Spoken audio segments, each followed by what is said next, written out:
So, welcome all to the webinar on mental health presented by IWF. I'm Ruchi Sahita.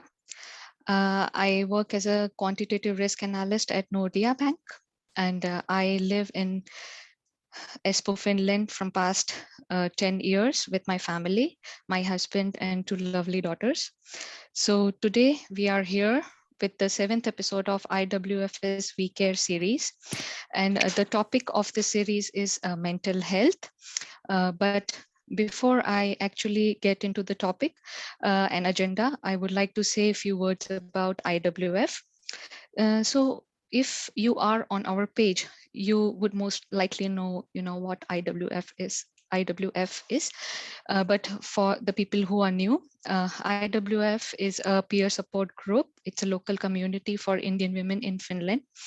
Our group has now 600 members plus, and we connect Indian women in Finland to adapt Finnish lifestyle.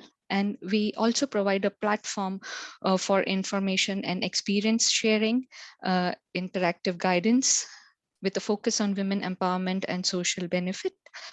Of many of our initiatives lately during COVID times, We Care talk series is the latest initiative for us, which focuses on social and societal issues relevant to women and focused on women empowerment. In this series, we usually conduct the topics like financial independence, childcare protection, unemployment. It's a kind of seminar combined with the Q&A session. So this is being conducted over Zoom now, but being streamed live on Facebook.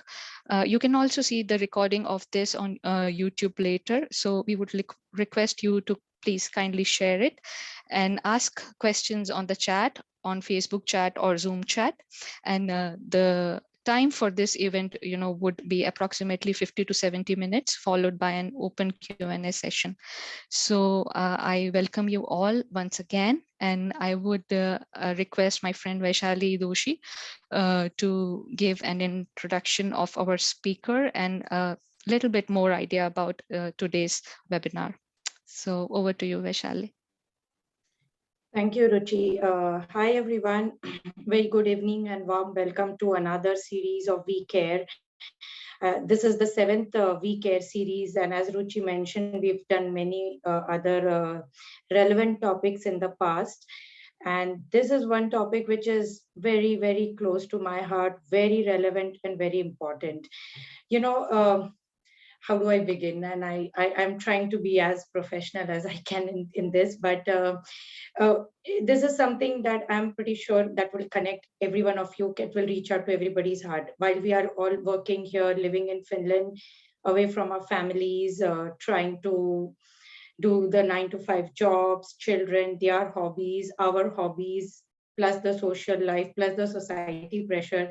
I'm pretty sure every one of you must have come across this of dealing with stress, anxiety, or just feeling that you're not okay. And what do?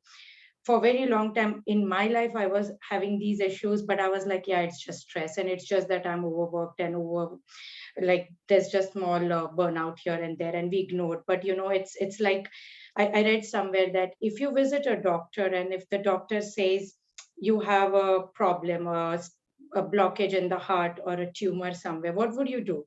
You immediately will go all berserk, start running around, get all the tests done. But we do nothing about our mind, and that is where I started feeling a couple of years ago bit anxiety or nervous that something is not okay, something needs to be fixed. I started looking around, started seeking some counseling, some help, and at that point I realized that okay, I was in deep shit, because when you start talking, it's when you open up the Pandora's box and everything comes out. In that process, I happened to also speak to our next guest speaker, Dr. Deval Doshi. And I mean, she's an amazing person, Deval. I will introduce you and you tell about yourself. She's a physician, she's a counselor, licensed teacher and a life coach as we speak. And when I started talking to Dr. Deval, it was a complete life opening thing on a different direction, because there are certain things we just take for granted, certain things which we just assume. And when you really start thinking about it, it really connects and brings a change. When I experienced something good, I thought it is very relevant for us to run this topic for my fellow Indians here. Of course, this is relevant to everyone, but since it is Indian Women in Finland as our host and platform, I'm assuming majority of our audience are Indian women in similar situations like I am into. So without dwelling much, Deval, over to you. Please introduce yourself and enlighten us. Deval, you're on mute. Yeah, I'm on mute, right. Thank you so much. Thank you so much for that generous and kind introduction.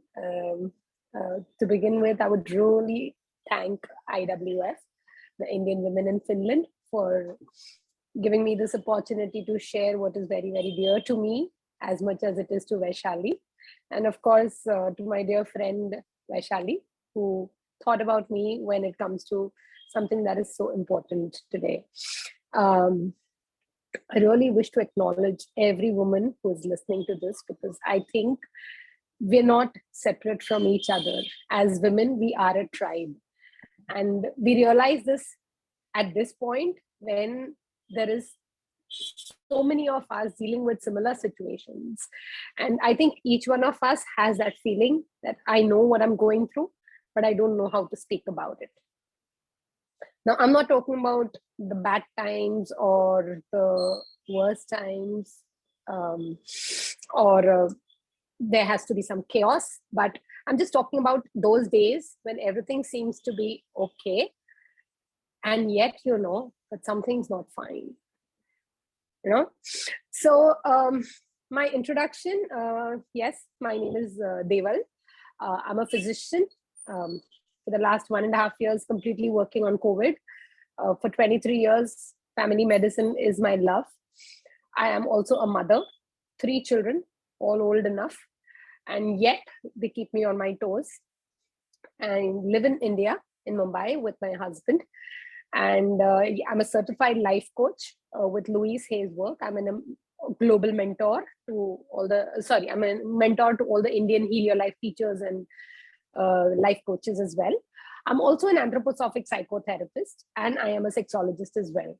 I do not call myself sexologist because I don't prescribe medication as much as I call myself a sexual wellness coach or a wellness guide, because I think a lot of our issues can be resolved when we pay a little attention to our emotions and our feelings about it. So that's a little brief about who I am. And today's topic about mental wellness is extremely dear to my heart. But I'll take a little step, I'll take the liberty of going a little overboard and saying that more than the mental wellness, it's our emotional wellness. You know, being able to tap into how am I feeling today and be honest about it without a judgment is a huge, huge accomplishment for the day. You know, it's very easy for each one of us to say, hey, how are you doing? Yeah, I'm well, everything's good. You know, but have we taken a moment and paused and looked inside and asked, checked in that how am I actually feeling today? You know, what is the first thought that comes to our mind when we wake up? Most of the times it's work, it's chores, it's breakfast, it's school times, it's what's on the meeting, it's always a to-do list. I don't know about you, but yeah, for me, it is about that. And that's when I realized is that there needs to be a pause to recognize, what am I feeling this morning? How am I feeling this morning? Am I there for myself? Do I really matter to myself? And that's one thing that I always create as a context, is that I love myself for who I am and not what I do. Most of us, when we introduce ourselves as doctors, mothers, engineers, bankers. But if you go back to see, it's all about the roles that we play and the tasks we do. Why isn't me being me enough? So that's one of the fundamental, the backdrop of everything that I work around is self-love. And self-love, not for who I am, not for what I do, but for who I am. And it does not have to be in comparison with somebody else, or it does not have to be in comparison with what my mother was or what am I expected. But it's just for the fundamental reason is that I respect and validate myself. Now, why is this so important on this platform, and why did I choose to speak about this over here is because I think you women are very, very brave to live in a faraway European country. And that's so much more important because as Indians, I mean, I know I'm not kind of putting it in a category, but since we're talking about an Indian community here, as Indians, we have grown up in a community where there are parents, grandparents, in-laws, aunts, uncles. There's so many people around us. And the concept of emotional well-being, mental health really doesn't come to us naturally. You know, we're all supposed to be koi nahi theek ho jayega, just be strong, get over it. You know, it's not a big deal. Everybody's going through this. What are you complaining about? Oh, you have so much to be grateful for. No, look at this one, look at that one. Oh, when I was your age, I did not get this. So anytime we as women, and especially Indian women, have tried to express how we feel, there's a huge lid that is put on us on how we are not supposed to feel that way, let alone express it. Expressing to bahut dur ho jata hai. We just kind of, we're not even allowed to feel those feelings. Now, when you're far away in another land, it becomes so much more important because now you're in such a smaller community. So it's like you've been uprooted from your country where there were so many people, and which was like you always covered and clanned with relatives and friends, and you're put in a community where people are doing their own thing. The cultures are different, the place is different, the weather is different, our expectations of ourselves are different, the quality of life, the household routines, the work routines, everything else is different. And to plant yourself in a different land and to expect yourself to be the same as you were in India is, I think, a lot of pressure. I'm not too sure, Vaishali, is that true? Am I kind of making some sense here? Because I don't live there, so I wouldn't know. I think it's very much spot on, Deval. I might want Ruchi or Archana also to comment, but that is kind of true, right? We have so much of a support system out there. Okay, over the years living, we've made our support system too, but it is still quite thin as we compare, and it's a different kind of world we live in. Right. So I'm not too sure I'll use the word support system, because I think in India also we call it a support system, but it's not actually a support system. You know, our friends and family, I don't know how many friends and family actually are asking us the questions that really matter. And how many of us have the freedom to let ourselves be seen in our closed circuit without being judged? You know, so our expectations of ourselves are like we are superwomen. We're supposed to be good at everything. We're supposed to be good. So while you were in India, your expectations of yourself were the same. And now you're uprooted from your land. And now you're in another country altogether. And you have the same expectations of yourself. So you're supposed to be able to do the chores perfectly. You're supposed to be able to do the kids, raise the kids perfectly. And there's a constant self-judgment that keeps coming in. And that is something that you really want to know, is that you don't need anybody else to sabotage your own self-esteem. You yourself are doing a good job at that. So if there was one tip I would give to anybody who's listening to this talk, is stop all criticism. That is the first and probably the only thing you want to really remember, is that you are doing the best you can. It's very easy for us to say is that, no, I could have done this, or I could have done that, or that person's done this, or that person's done that. But it's like this, an 8th grader telling a 2nd grader, oh, you don't even know how to do fractions. How dumb is that?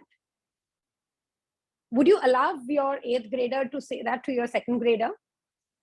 You wouldn't, right? You would immediately reprimand the 8th grader and let him know is that, listen, you're in no place to judge him or her, and she's doing the best and she's trying, and she will learn when the time is right.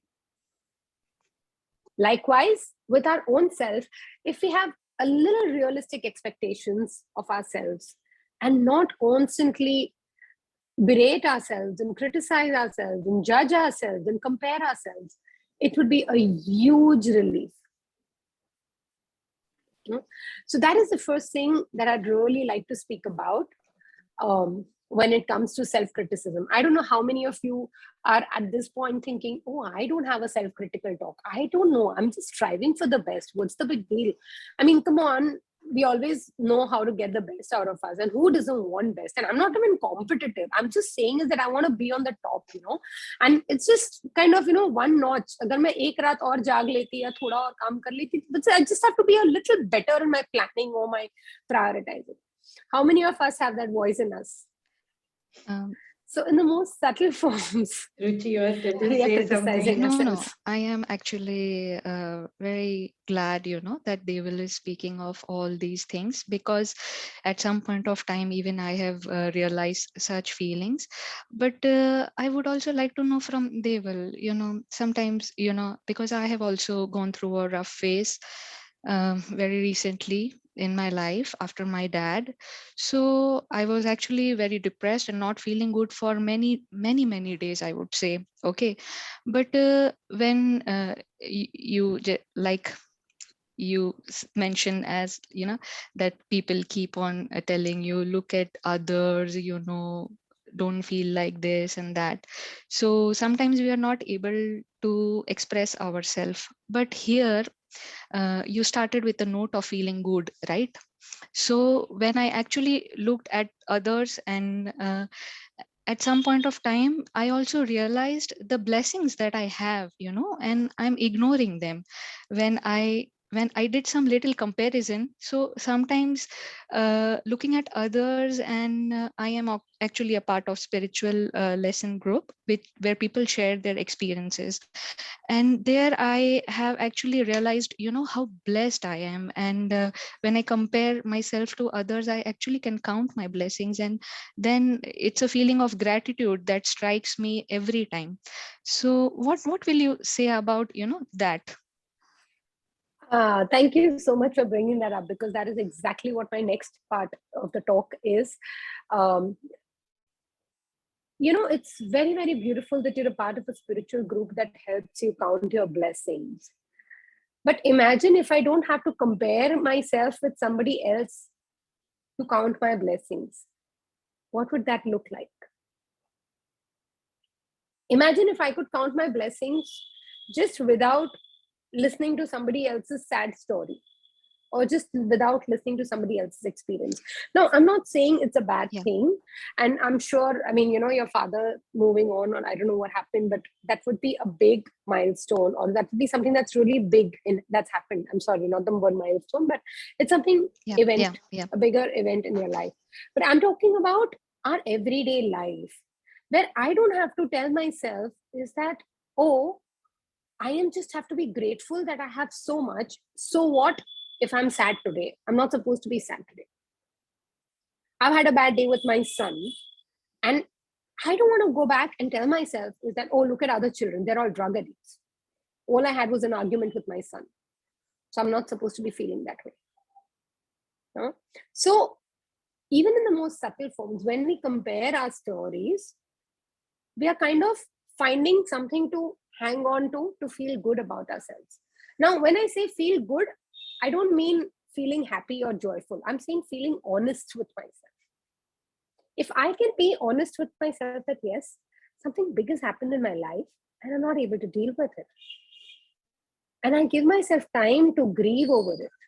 Now, I'm not saying you pitch a tent and live there, but to grieve over it, to let yourself know is that, yes, this is sadness and I don't know how to deal with it.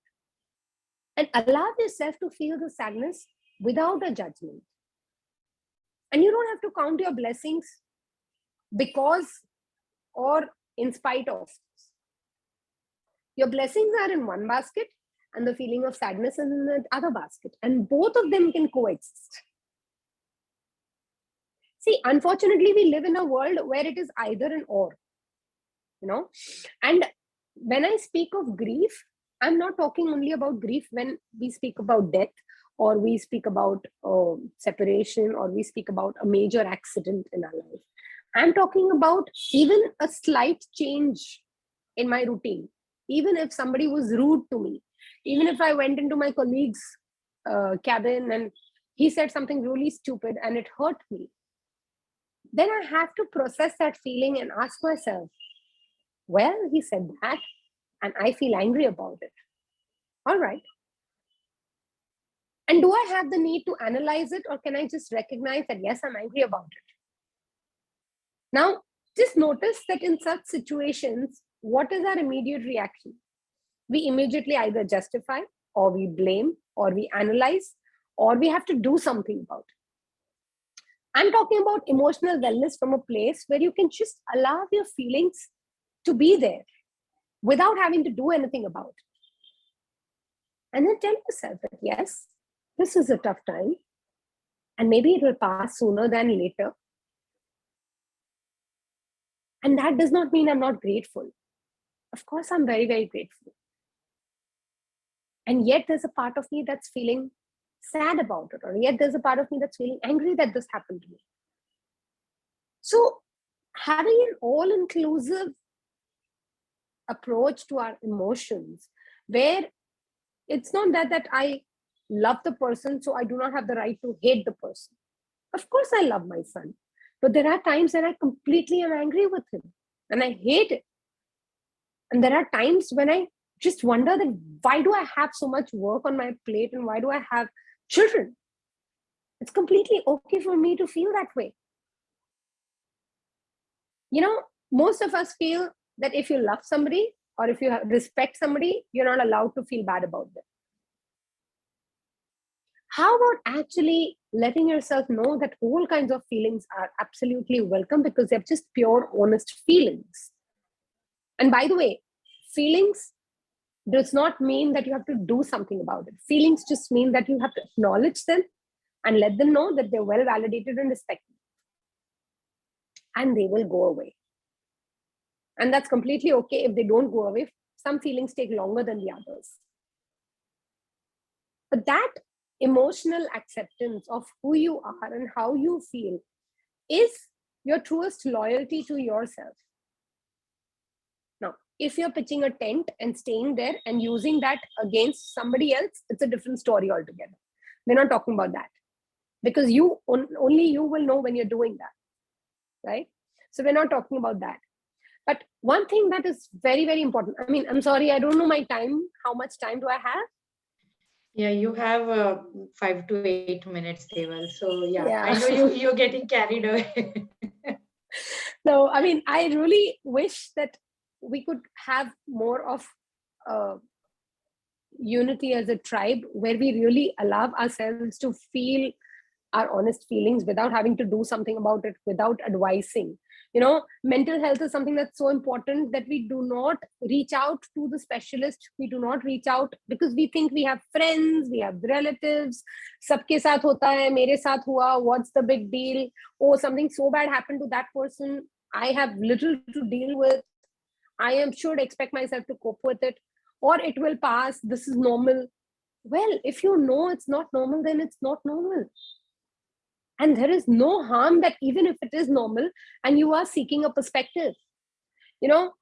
One thing that we have realized, I, as a life coach, I'm a mentor to more than 250 coaches. And as a life coach, I have my own coach. It's as simple as bringing a perspective to my life. When I pick up my garbage bag and take the trash out, in India, we do that every day. I don't know. I think in US, they do it every week. My family lives there. I don't know how often do you do that in Finland, but at least you take it out of your room or out of your kitchen and you go and put it in the basement or the parking or wherever your bigger trash cans are, right? Do you analyze that? You don't. You just pick that up and you go and put it there. Or in that matter, when you're cleaning up your wardrobe, you don't sit and analyze why you're doing it. Likewise, coaching is just about bringing a different perspective, seeking out when you feel you're not okay, or even in that matter, seeking out even when you're okay. I don't have problems every day. I don't have anxiety issues every day. But even when on a good day, I go and say a hello to my coach or my therapist and ask her, can you help me see this a little differently today? There's no harm in doing that. In fact, I think it's strong people, strong women who go out and seek different perspectives. So as women, I think we're very, very important people in our community, in our society, in our families, and most importantly, for our own self. And we do deserve that honor, that dignity, that self-love, that we are an absolute awareness and acknowledgement of how we feel. We know when we can bring in a different perspective. We know when to stop. We know when to push our boundaries. We know when to hold our boundaries. And the biggest thing is we know when we are judging ourselves. And that's not the best way to treat yourself. So I don't know if I have any further time, but if there are anything that you'd like to say. You still have 5 minutes or so, Deval. One thing is very typically, like you had begun the saying that when we started, that what I see locally here among my colleagues, the Finnish colleagues, that they are very aware of their body, very aware of their mental health or mental health as well. So when they feel the burnout, when they feel stressed, they immediately will book an appointment, go and seek a doctor or get the necessary therapies or stuff. But we don't do that. And like even Indians living here, we have access to all the same facilities as my colleagues do.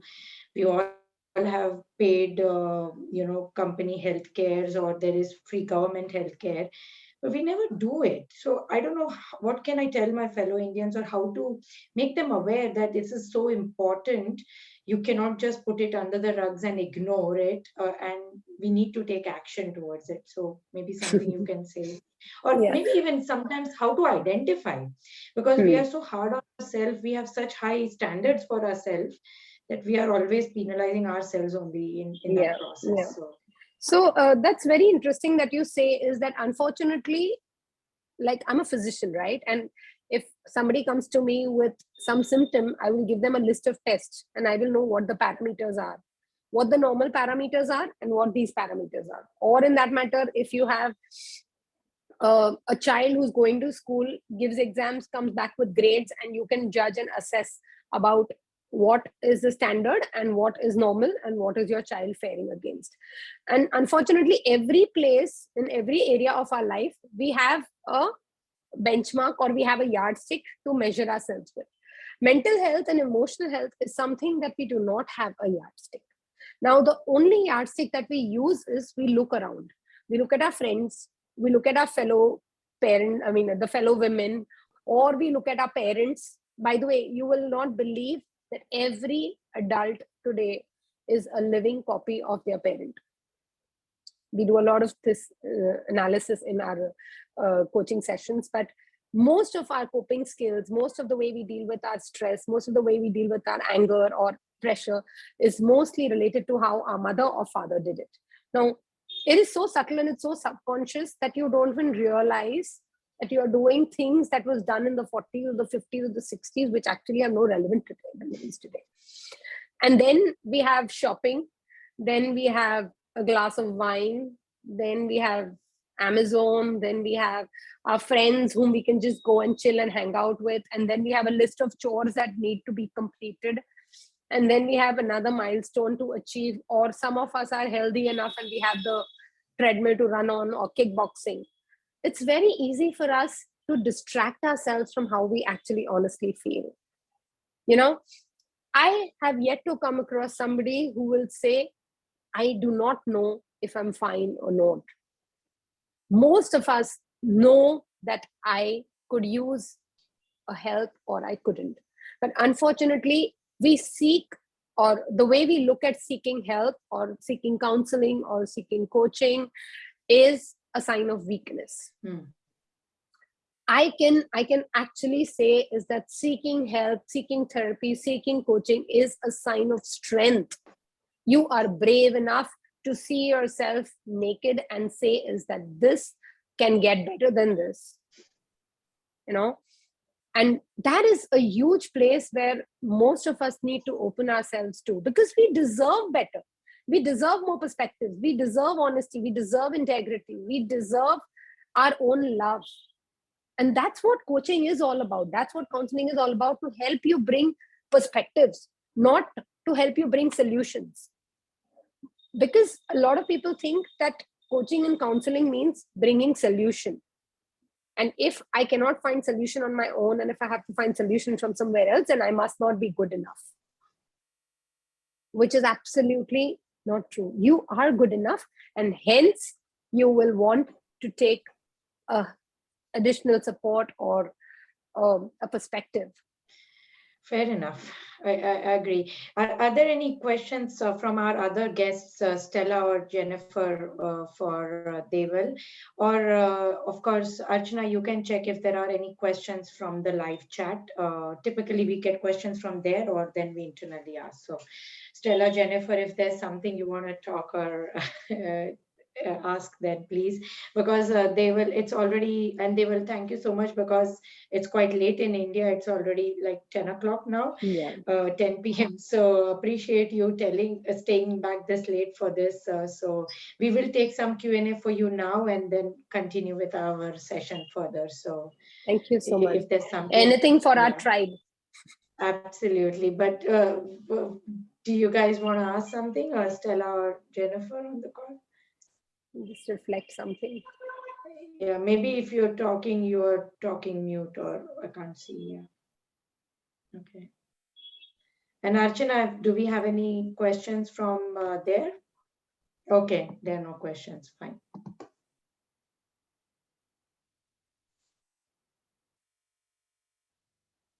All right. Okay, I mean, if there are no questions, then I guess this was great. Ruchi, if you want to say something, then please comment now.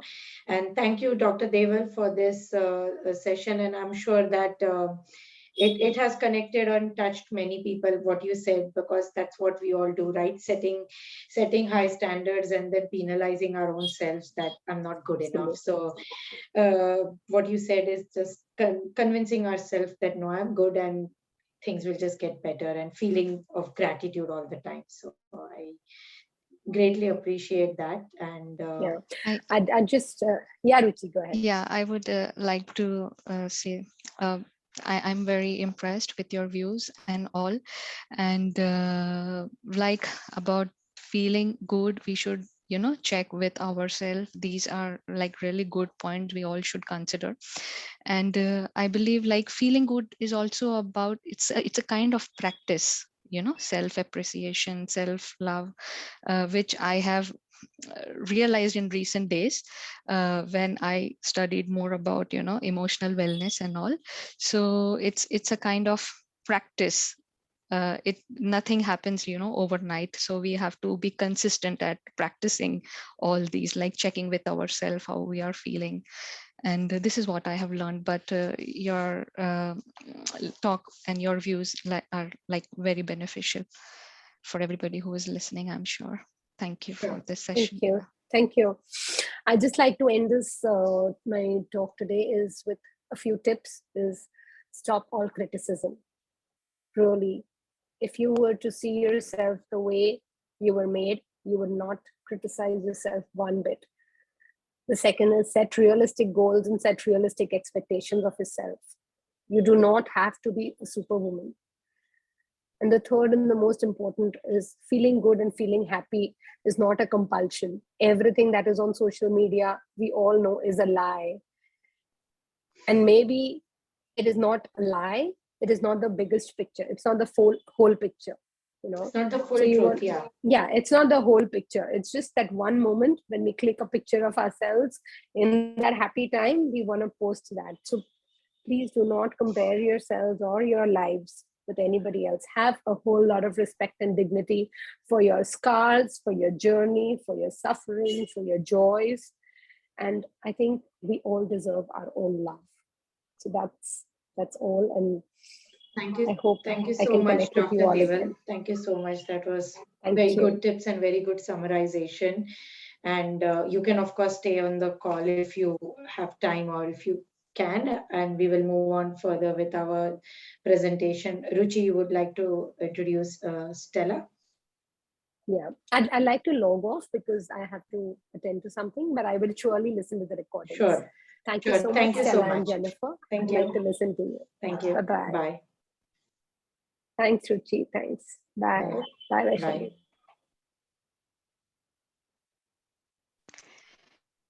Yeah. So our next speaker for the day is Stella Salminen. Stella Salminen is a licensed psychologist working in the clinical sphere with children and families. She has gained experience working in maternity clinic, a family counseling center, and at the European School Frankfurt. Currently, she works as a psychologist in Helsinki University Hospital. Stella received her PhD from University of Jyväskylä, and her dissertation explored recovery from burnout and the subjective experiences of individuals who had suffered from burnout as well as her spouse, as well as their spouses. I'm sorry. Stella has completed additionally training in mentalization-based therapy, Theraplay, and trauma-focused cognitive behavioral therapy. She is currently undergoing her integrative psychotherapy training.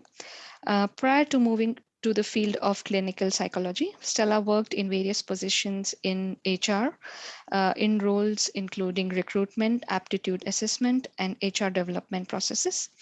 Stella is originally from Bulgaria and has lived in Finland for almost 2 decades now. So I would like Stella to enlighten our audience with her experience. Yeah, thank you. Thank you very much, Ruchi, for the introduction, and good evening to everyone. I would like to thank for the invitation and the honor of being a speaker at your webinar. And thank you very much, Dr. Doshi, for the wise and enlightening speech that you gave. Unfortunately, Dr. Doshi is not online anymore, but she will watch the recording. And I would like to also applaud the Indian women in Finland for this initiative, for organizing an event on such an important topic as mental health. And I also want to add that I find it fascinating that there are women coming from 3 continents now discussing the topic of mental well-being and mental health, and women who are willing to share their own personal, very intimate experiences and knowledge as well. So I will share my presentation, and I have slides. I'm taking probably a more theoretical perspective to the topic, but again, I have to say that I relate on a very personal level to these topics, especially cross-cultural adjustment, because I came from Bulgaria to Finland as a student almost 20 years ago, and all I knew about Finland was actually Vodka Finlandia, Santa Claus, and the Finnish log houses. And this knowledge, unfortunately, did not help me much when it came to adjustment and adaptation to Finland. And also on my journey, I have to say that I've met or bumped into quite many obstacles that almost any immigrant, any foreigner in Finland can recognize. So without further ado, I would like to start my talk on these topics, and I have structured my presentation on around these titles. So first I would like to introduce what mental health is, and then move on to talk a little bit more about stress, and then further to adjustment to a new country, so this cross-cultural adjustment. Then at the end, as Dr. Doshi gave some tips, I would also like to give a few tips for maintaining mental health and where to seek help in Finland. So what is mental health? I use the definition provided by the World Health Organization, which stipulates that mental health is a state of well-being in which every individual realizes their own potential and can cope with normal stresses of life, can work productively, and is able to make a contribution to their community. And I would like to share a video with you. So I'm going to stop the presentation for a second and then reshare my screen. This is a very useful video that describes mental health. And let's hope it works. What is mental well-being? Mental well-being is part of overall health and well-being and an integral part of our health. Elements of mental well-being include a sense of generally being satisfied with life and having a sense of meaning. High levels of mental well-being allows us to identify personal strengths and abilities, to get along with ourselves and with others, and be able to take part in communal activities.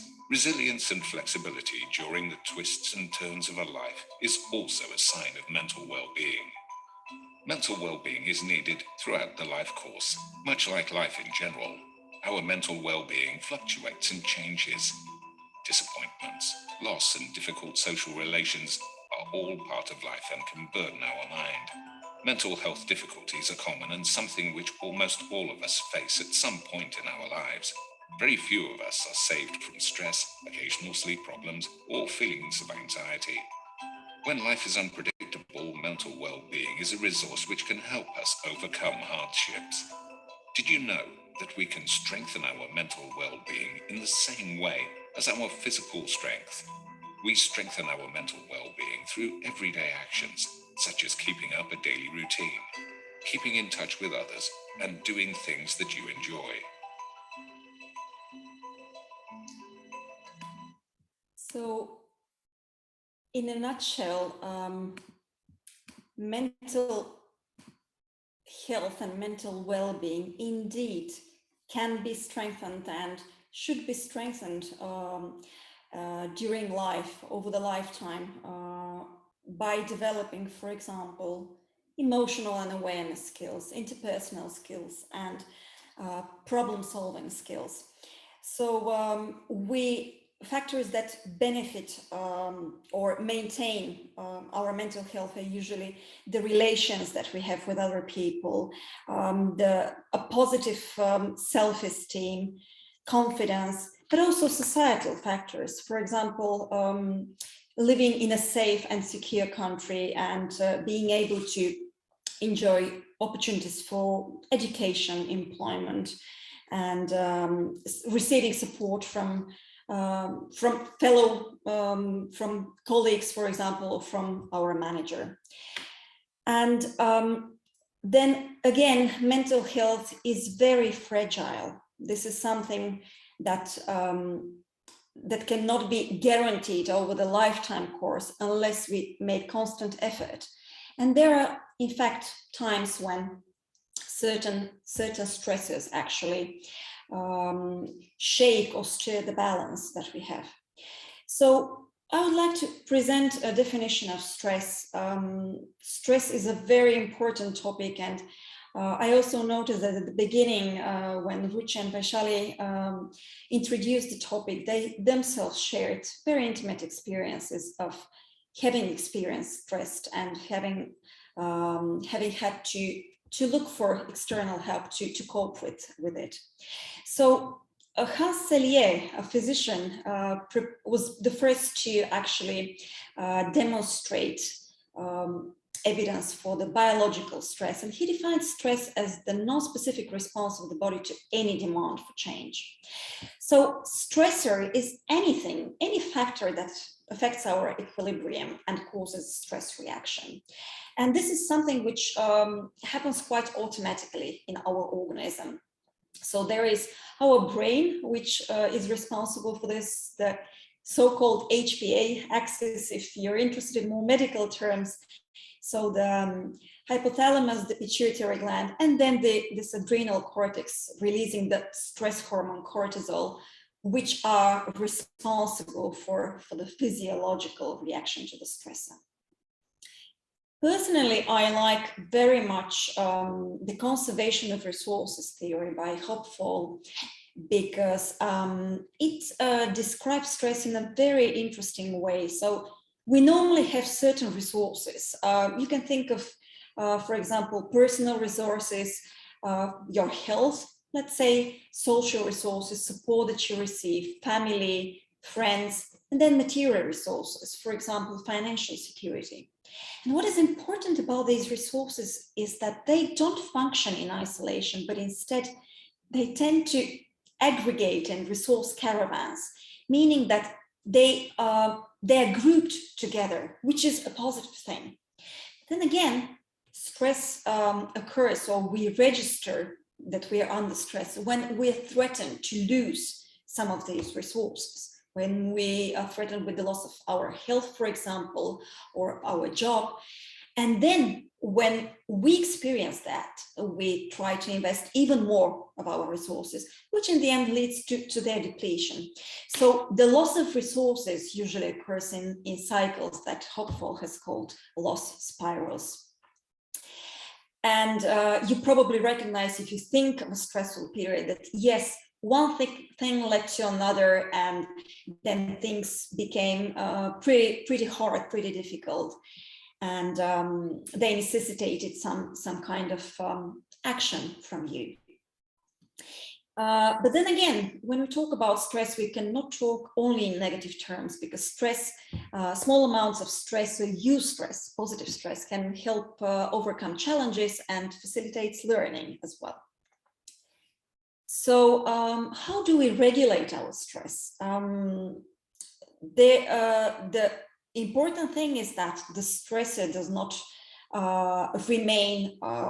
does not persist, is removed at some point. And then the stress reaction, of course, at some point should end.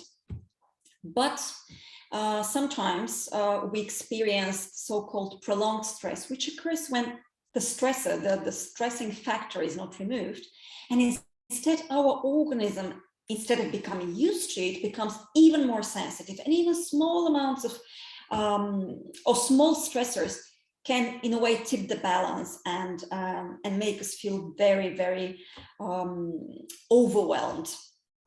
So this stress regulation system, as also Dr. Doshi mentioned, starts developing very early and depends quite a lot on the environment that we were brought in. And this is a system that takes a long time to reach maturity, which happens around the age of 24. So these individual differences in stress regulation actually affect or influence the way we cope with stress. So our genetic makeup that we usually can't do much about, our resilience, we're also different in the amount of resilience or our capacity to combat adversity. And our early interactions, early relationships with the caregiver, usually the mother or the father, influence how we tackle, how we deal with stress. And we also, during our life course, we acquire certain coping mechanisms. And this flexibility in finding the proper coping mechanism is seen nowadays as the most effective way. And we can't say that one coping mechanism is better or worse than the other. I will come back to it in a second. And then, of course, social support affects this, and different interventions if we can't, in a way, deal with it by ourselves. So Again, if you recall a stressful situation, you'll probably recognize the physiological reactions that are triggered as a result of the stressor. So you feel that your blood pressure goes up and your heart rate is accelerated, you breathe more rapidly and you seem to be tense. But then there are also psychological reactions. And sometimes it's difficult to, in a way, unveil what makes us feel angry or irritable, restless. It usually boils down to experiencing some type of stress, and stress can cause also depression, fatigue, problems concentrating, so cognitive problems. But then when we talk about prolonged stress, when the stressor is not removed, we experience quite serious conditions such as depression, burnout, headaches and insomnia. And it has also been found that this prolonged, sometimes even called toxic stress, when the stressors are a lot in amount and in quality, and they are found to be associated with lower levels of immunity and also with heart disease and obesity. So there are different strategies to reduce stress, and I absolutely agree with Dr. Doshi that, of course, we need to develop this self-compassionate, self-accepting, self-merciful attitude towards ourselves. Other practical strategies include, for example, working out, doing sport. Even a short, brief walk of 15 to 20 minutes every day might help relieve stress if we don't talk about extremely high levels of stress, when we need to do a little bit more. Maintaining a healthy diet and practicing meditation and mindfulness have also proven effects. Writing a diary and maintaining social contacts are also very, very beneficial strategies. And then again, when these fail to produce a result, seeking help is actually a sign of strength, as was said also in the previous talk. So stress is very much related to the topic of acculturation, relocation, and actually moving abroad has been said to be one of the main or the biggest stresses in one's lifetime, because it involves a variety, a number of different stresses. And I have put the disruption of the social support system as the first one, because it has been listed in studies as the top stressor for 2/5 of expats surveyed. So moving abroad involves the very physical parts of relocation, the logistics, of starting a new job in a new country, and then sometimes for the trailing spouse, it means that he or she has to give up her own job and career. It also exerts an effect on the children in the family, who have to start attending a new school, meet new friends, possibly learn a new language. And there are certain changes in the family routines and financial status that also make this a very demanding process. And this process of relocation is the more difficult, the bigger the culture difference between the home and the host culture. And it's also the bigger the geographical distance. So it might mean long periods of separation from loved ones. And if we look back to what started last spring, then we cannot but recognize the effect of the COVID-19 pandemic, which actually prevented many of us from seeing our families back in our home countries. So there have been several models presented regarding the acculturation process, so the process of adaptation to a new country and new culture.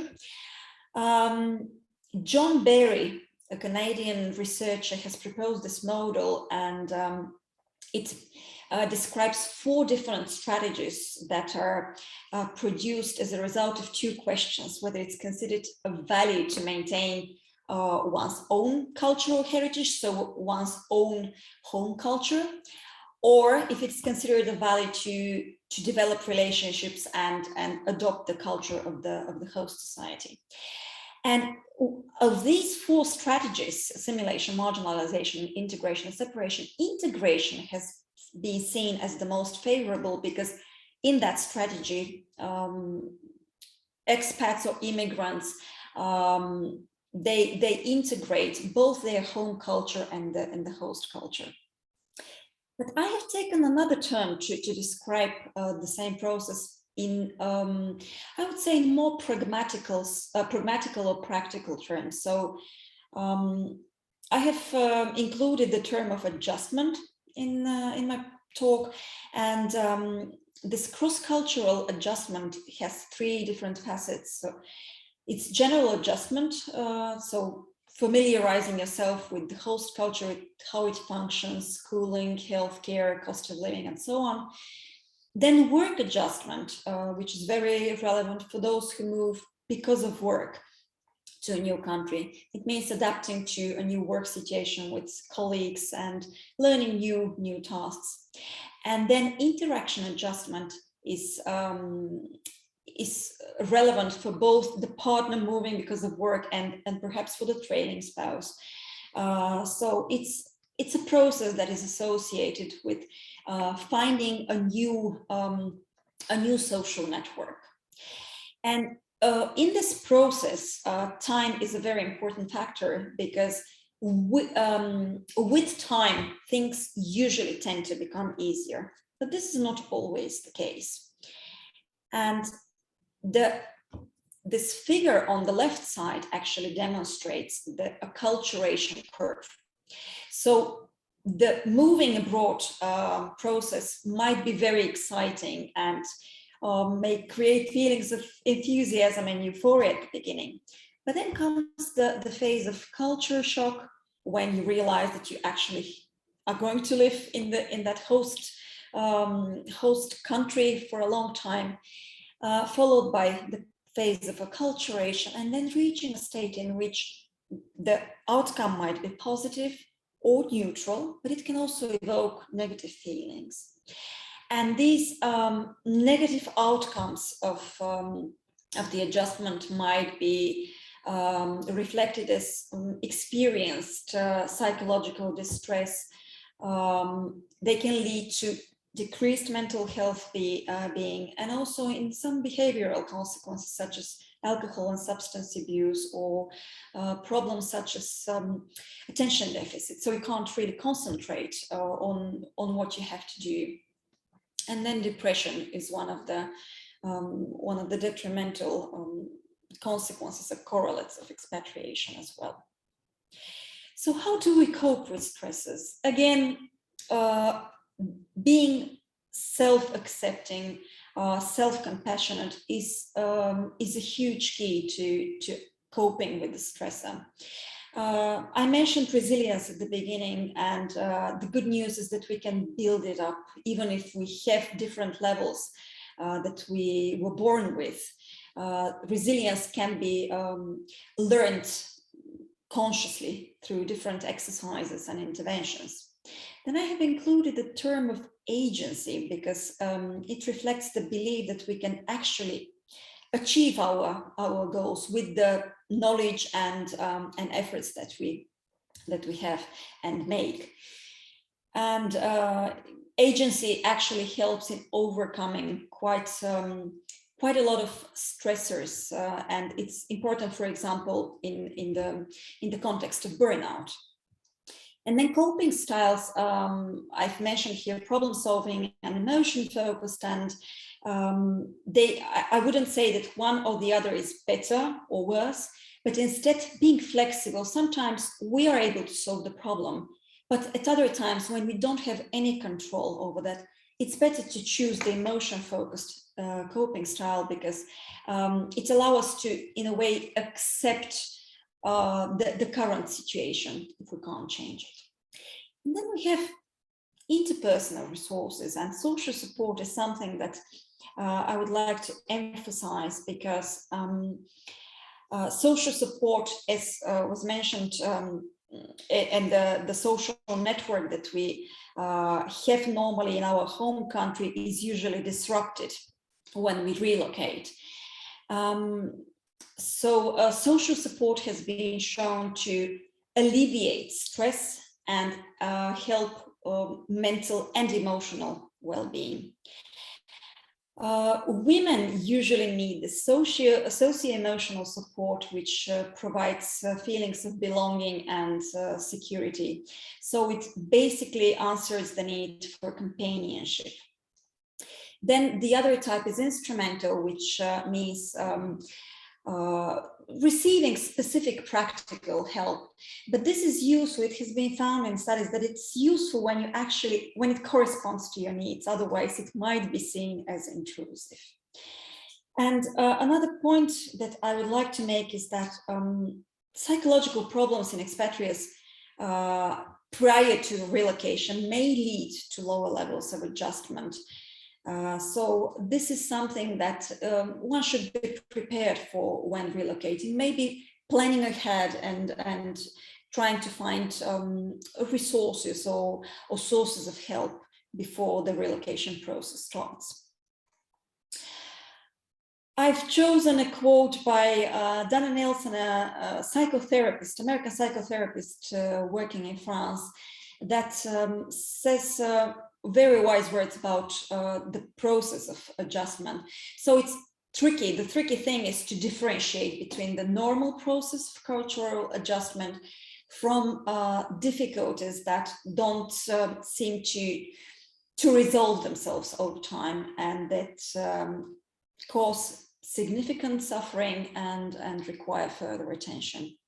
So this is what I want to call for also here while living in Finland, to be able to recognize the true signs when you don't feel better. And when, as Dr. Doshi said, we actually know when we feel good and when we don't.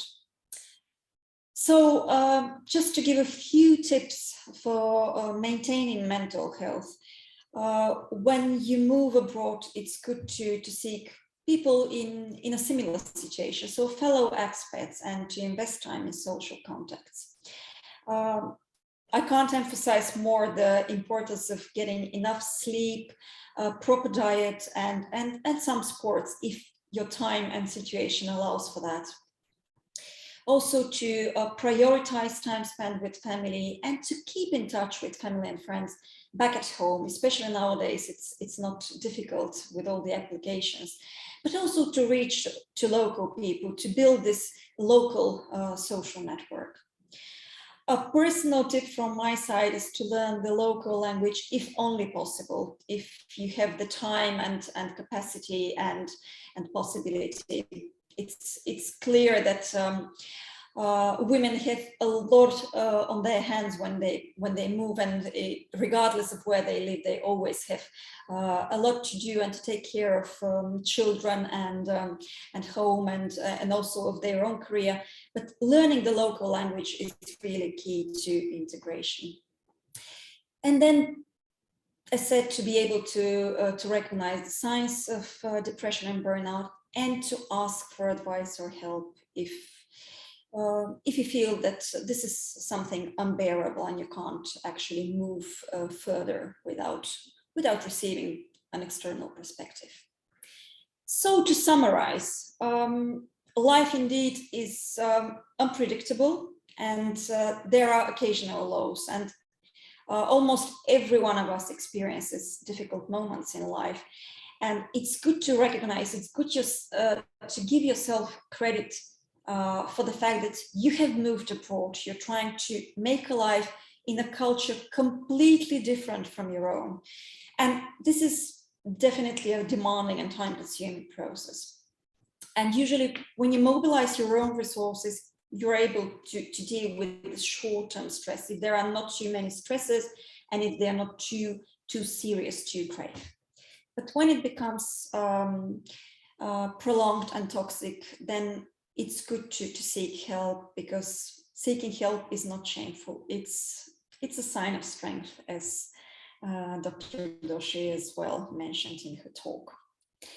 I have made a list of instances or institutions that that can provide help here in Finland. You will receive the slides of my presentation, so you will be able to get familiar with these tips on where to seek help. Thank you very much.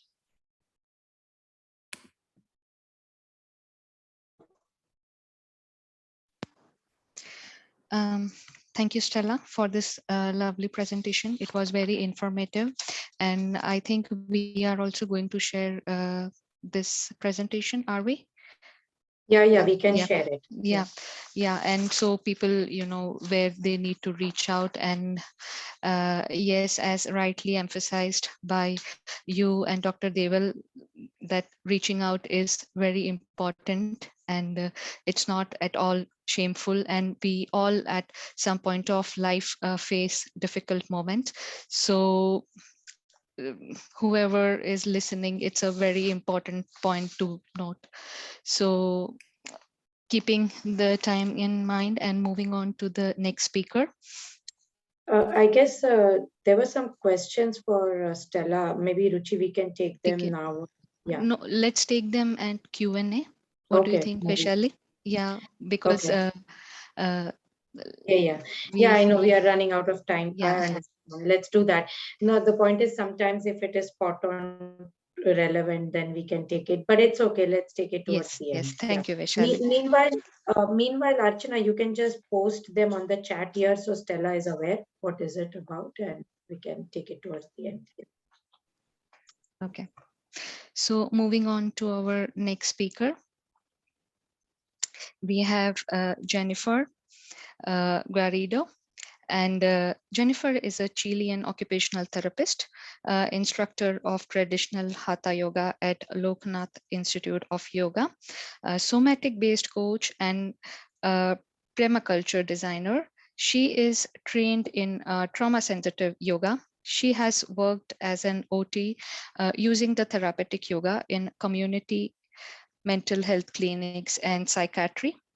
Her experience facilitating therapeutic and trauma-informed yoga with immigrant women, trauma survivor and victims of domestic violence in South America and Europe lead her to develop her own approach, sensorial yoga.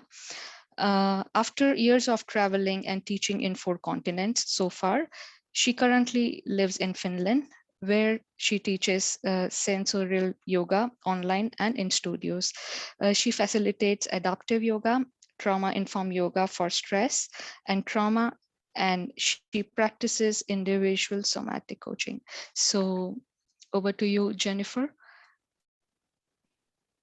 Hello, thank you. Thank you so much. And I would like as well to share my screen. This one.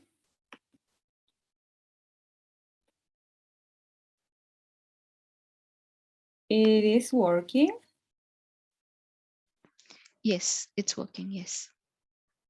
Let me see. So, sorry. Now you are watching my, I cannot put this in, sorry, now I get it.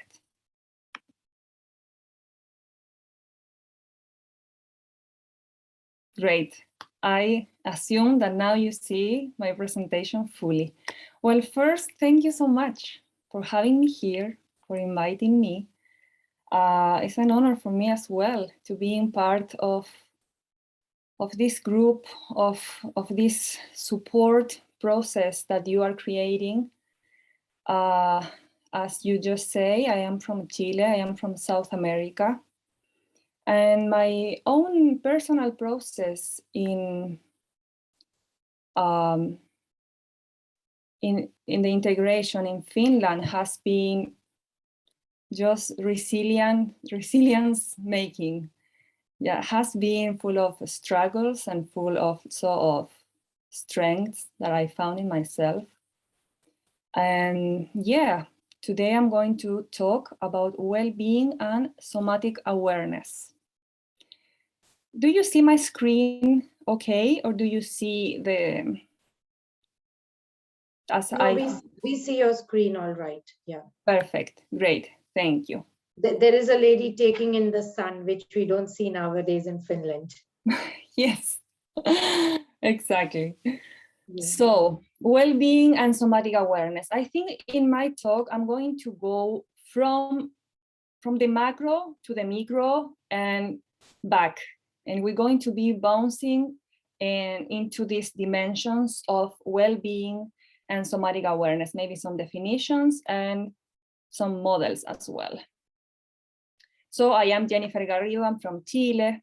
I am an occupational therapist. I work in clinical occupational therapies in public mental health in Chile. At the same time, I started exploring spiritual and somatic practices like traditional yoga. But then I get in touch with evidence-based yoga for working in trauma recovery, stress recovery, developmental and post-traumatic stress trauma. So that made me really take my practice into the sensorial approach, which is very much also into the occupational therapy background. So really holds my own integrational process. Currently, I do coaching individuals and I work in accessible yoga, and I do a lot of volunteer work and as well with clients currently here in Finland. So I would like to change this one. Yes. Well-being. What is well-being? When we say well-being, very simple, is a state of being comfortable, healthy, and happy. You know, I think everybody can relate to that. But then, yes, sorry. Well-being is defined as well as this subjective experience, different for everyone, consistent in feelings, finally feeling sensations of being comfortable, being in pleasure, and being in health, being healthy, enjoying good health. Encompasses physical, mental, and social dimension, and actually can expand beyond to these terms and conceptualizations that we have now of quality of life.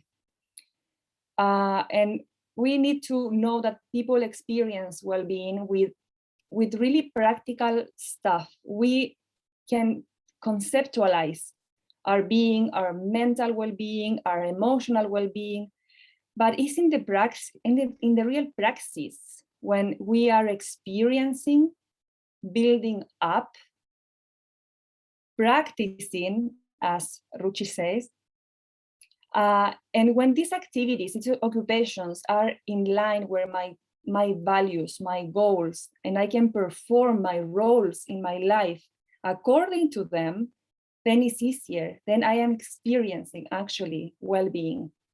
So these just considerations. There has been general frameworks for the study, for the conceptualization for well-being. These are the three historically that we have here in the Western point of view, the hedonic tradition and this evaluation, personal evaluation of my satisfaction. Eudaimonic tradition is more about the meaningful and how really I give this important significance to my life. And then we also can conceptualize well-being into this functional, physical health, nutritional facts, how I am performing in my life. I would like to say that really we need to see maybe from the point of view of integration. Slowly we're going to build up into that. Briefly, I want to point out this research that is quite old, it's from 1990, when maybe in the Western, we were just talking about how to address stress, researching about, and this is like comparison from the Indian perspective and the Western perspective. briefly summarizing what I found very interesting, and maybe you can relate to this, and maybe we can talk about it in the Q&A, I imagine, that it says that finally, quoting this document, in the Indian tradition, the control over senses is considered essential, traditionally, ancestrally in India. And the maintaining of balance between extremes, the moderation path, and that may be the main difference that this document found between Western perspective at that time of well-being with the Indian perspective, that the Indian perspective talk about the harmonious relationship with the environment, instead of like a goal of controlling and exploring the environment. That was at that time the point of view of our Western tradition. I think we have been kind of turning to there with time. We consider that the time of that. Also, very briefly, I want to point out, which I found very interesting work from a psychiatrist called Josefa Achotegui. He has a lot of research and a lot of literature about the process of immigration, especially in extreme cases. And he defined the 7 grief of the immigration experiences. So there you can see it in the left side of the screen. And he described really that this process, when we experience grief from the loss of our habitual contact, family, the mother language, culture, land, my social status. I mean, we move abroad and we lost social status. This will affect of perception, of self-perception of well-being. And this adaptive process, he said, in a way that is very kind of clear, that we need to go through into like a balance between action and really receiving, actively involve, and also learn from. And then also positioning in a way that we can be able to explore this new world in front of us in safety. So safety is a really, from my work, from my point of view, is a very crucial aspect to work towards well-being. And how I go again. Great.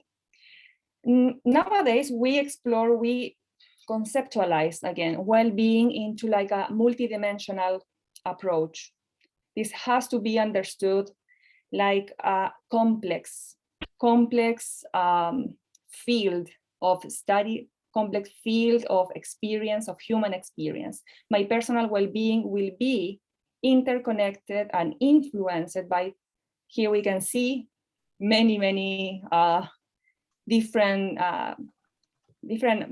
dimensions of experience, from social, most of it in this flower, but the important thing is they are interconnected. In the biopsychosocial spiritual model, this is the one we work in yoga therapy mostly. We describe well-being as the intersection of these dimensions of being, which are interconnected all the time. Okay, so we're gonna work on my physical health, but that maybe will give me actually community well-being, because I'm going to go through a group of people that actually provide me spaces to, I don't know, practice some kind of sport, and that will affect my mental health. Yes, so we need to understand well-being like something that is cross, that is multidimensional, and that is interdependent of many factors in life. And I want to point out this model, the psycho-ecocultural model, because it's created to assess multicultural communities. So all these aspects that this model is working in, again, all these are interconnected, all these are interweaving in our daily life experiences, and are affecting, as in complex theory we see, affecting whole system. So we can see, for example, that the pandemic situation, we can see, well, it's a social issue or just like a health issue, and actually affect our mental health and affect our social interactions and our community and connectedness. So addressing well-being from these models that actually address multicultural, informed, and inclusive perspectives are always reminding us that we are integral beings and that we should conceive well-being as an integrative and integral aspect, always changing, but interweaving and interrelated. Jennifer, Yes. this is a very interesting presentation, I feel like, but I would just request you, you have like 5 more minutes because we have to keep up with the time. So maybe you can, just highlight the most important points from your presentation in the next 5 minutes, and then we keep 5 minutes for Q&A. So thank you. No worries. You can continue. Yeah. Yes, no worries. It's funny because I always speak super fast. and now I'm like, okay, I need to take time. But yes, I can talk about this also for ages. Then I have some definitions from occupational therapy, and maybe this I'm going to skip. Occupational therapy is also like a discipline that is deep in my heart, and actually kind of study the activities, the experience, and the habits, how to build a routine that is fulfilled. And we help people in that way, from the experience, from the micro, building activities or occupation that are meaningful into habits and healthy routines.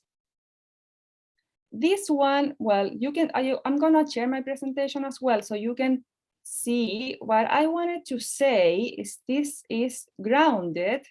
The awareness of the effort changing my habits is grounded in my access, community safety, and perceiving of safety. And then we can build, physical well-being through activities, emotional, intellectual, expressing my spiritual well-being, my spiritual practices. And the relational side is one of the most important of all. Having good relationship with my closest is the one that has been shown that provide the most positive experience and best success for habit changing towards well-being. Now, somatic awareness. How can I put somatic awareness into the play, into the game?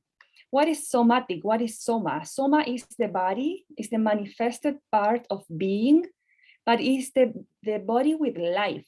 Is the lived body or the living body, the embodied experience, how Merleau-Ponty used to say, is the embodied being that we are here in the world performing, having a body or being a body.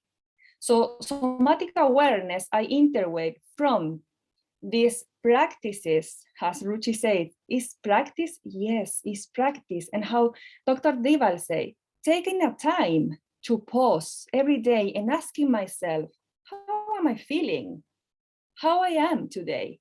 So this could be actually a practice, and just stopping and asking yourself that includes like somatic awareness. We are getting in touch with our physiology, with our biology, with our interpersonal realm, and with our feelings and our mental conceptual side. From somatic awareness, we can build up self-care and self-care awareness to change our habits and to build up habits that will create community in well-being. How I am in time. I think the practice of somatic awareness I am exploring, I am inviting everyone to explore in a safe space, invite us all to actually ask ourselves, how do you relate with my micro experiences? How I do relate to my sensations and feelings? Because having a stress response that is in dysregulation, having chronic stress, living in chronic stress is correlated with disturbance or with some kind of also dysfunction in my emotional awareness and in my somatic awareness. We cannot practice and we cannot build this somatic and emotional awareness if we are not feeling safe. We start there, and then practicing, we can cope in the moment of stress. Practicing maybe even when we are not facing the stress. This is a very important part. So then we have the tools, we have the resources. Well, here I also will share the presentation so you can see what is the difference. Are there like some nuance of what we understand as conceptual self-awareness, like this knowing myself, I know the facts about me, my life, how I've been reacting in my story, but what is the embodied self-awareness that we can practice and that we can explore through somatic practices. And through somatic practices, of course, yoga is one of the, I think, oldest somatic, maybe also in the East, we see Tai Chi and Qi Kung, also somatic practices that has been helping people to build just life that is quality to be lived, life that is worthy to be actually embodied.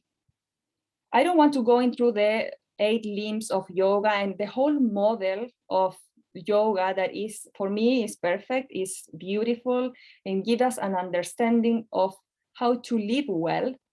Just point out that here the number 3, asana, postural yoga, fitness yoga, is just one part of the 8 ways, of the 8 paths that yoga are promoting, that yoga explore as a somatic practice. Nowadays, we can see that yoga is updated. Yoga acknowledges anatomy, human neurology, biomechanics, and also social dynamics. And maybe this is the most important part of the trauma-informed practices, of the somatic practices, when we acknowledge that the social dynamics that, as we saw in the art interweaving and the interconnected dimensions of well-being, are one here, and physical is here, but is as a complex system, it is interconnected. So we have now a lot of research as mindfulness and as part of yoga is actually a practice that we can experience and is sustainable, and we can sustain well-being habits in time. And this is just to end. It's like how our brain constructs our emotions. I'm really a fan of this neuroscientist that really she deconstruct emotions into feelings and sensations, and how we can react, how we can embody like a strategy for deconstruct our emotion into a basic part of sensation. And that is really how we can relate to our emotions in a way that we can cope effectively, because they are that, feelings and emotions. Somatic practices, what they really do is that teach us to cultivate well-being to a new relationship with our feelings, with our body emotions, to live in a community, to build a community that's actually actively well, living well. And I think this is the last, yes. This is the last one. Well, I hope I try to create like these 2 topics into one integrated part. So please. Yeah. Thank you, Jennifer. This was very, very interesting. And I would open the floor for Archana to, ask. We have some questions and she can address the questions. And after Archana is done, I have a question for you, Jennifer. Yes. Yeah, Jennifer, Vaishali here also. It was quite different, something I was not aware of. So quite interesting in that sense. And to all the audience, we will share the material. And of course, do also let us know if you would like to hear more about it. Jennifer, with your or Stella, we can have more sessions also, hopefully. For sure. Yeah. I will be happy to to share more extensively, maybe, if you Yes. wish, of anything that those things that I maybe show just like a tiny bit. So I understand, yeah. Yeah. yes. Archana, you want to take up the questions? Yeah, thank you, Jennifer and Stella, for the informative sessions. Now, we have some couple of questions, maybe to Stella first. At what age do you think that a person will start to feel stress? And is it like the stress increases with age? This is a question that probably requires a longer answer, but there are different studies and different evidence. So it has been found, for example, in studies by the American Psychological Association that, for example, the age group between 18 and 33 experience the highest levels of stress, perhaps because of the many changes that take place in young adulthood and then moving to adulthood, which probably entails finding a job, starting a family, having children. Then again, there are studies that say that old people experience quite a lot of health-related stresses. So they might have also elevated stress levels, and also due to changes in the brain biochemistry. So the regulation mechanisms tend to become less effective in managing stress, and they might actually lead to higher levels of stress hormone cortisol released from the adrenal cortex. So there are biochemical changes. However, older people might actually have more effective, they might have acquired over their lifetime more beneficial, more effective coping mechanisms that help them overcome stresses they experience. Even if the amount of stresses is higher, especially related to health, they might actually be able to deal with those stresses in a better, more efficient way than younger people. Yeah, thank you, Stella. Another question to you is like, what is the level of stress that we have? How do we find out? And what is the right time that we have to go to take some kind of help measure meet people for seeking for help? Yeah, I guess this was in line with what Dr. Deval was also saying, that for everything else, we have a yardstick of measurement. But how do we really measure that, okay, now I am not okay and I need to seek help or reach out? This is a crucial question, actually. And indeed, we don't have a yardstick. Normally, if you go to a physician, he or she wouldn't send you to some cortisol tests to measure the amount of cortisol released in your blood. But what a good measure is probably is the symptoms that you experience. And when you feel that the amount of stress that you experience, so probably one is not able to realize whether it's stress, whether it's something else, when it starts hindering your normal functioning. For example, you have difficulty falling asleep and sleeping well. You have difficulty waking up in the morning, getting up from bed, going to work, focusing on your tasks, taking care of your own, let's say, self-hygiene, or taking care of yourself in terms of physical and mental health. So you just say, oh, this is just normal, and you continue doing that. Experiencing restlessness, fatigue, sadness that you can't actually find the reason for, these are all signs of stress. And when you monitor yourself, as also Dr. Doshi said at the beginning, you know when something is off, when you can't actually reach levels of functioning that you used to have.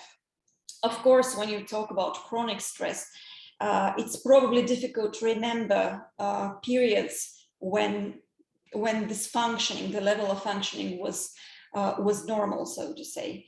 But if you have experience of a period in life when you haven't had stresses, and then compare it to the current state where you have these symptoms, then it's probably good to stop and go and consult somebody. So usually the tests that you will be given will be questionnaires. For example, there are questionnaires measuring anxiety, depression, questionnaires measuring also burnout, validated ones, and they might reveal underlying mechanisms or reasons for you feeling in a way under the cloud or overwhelmed. I guess valid points. Would you like to add on to this, Jennifer? Like how the somatic practice would help to overcome these stress levels? Yes, for sure. Thank you. Yeah, I recall with what Stella just said. I think when someone feels that it's hard to keep balance, when we are tending to go to extreme sadness or extreme overwhelming or extreme activation, that we cannot come back to our normal or like a comfortable state, I mean state of mind, mood. But when we can go maybe too high up into like an activation, or we can go too much down into a mood of maybe feeling down, feeling depressed, feeling super tired. This can also show up, as Stella say, in inability to fall asleep, to rest, to digest, like things that should be allowing us to recover. They are not happening like naturally. I think this could be signs kind of easily to check in on daily life. Our nervous system that is healthy, we have to remember that it's not always happy, but it's flexible. It's able to be resilient. It's flexible, can go up, can go down, but it's still keeping in a window of tolerance that it's safe. Okay, thank you. I guess being conscious of the time, Ruchi, let's try to summarize, and thank you, Stella and Jennifer. Very insightful and very interesting talk. But Ruchi, you summarize and then give me 30 seconds. I need to say something. Yeah. Jennifer, I have a question for you.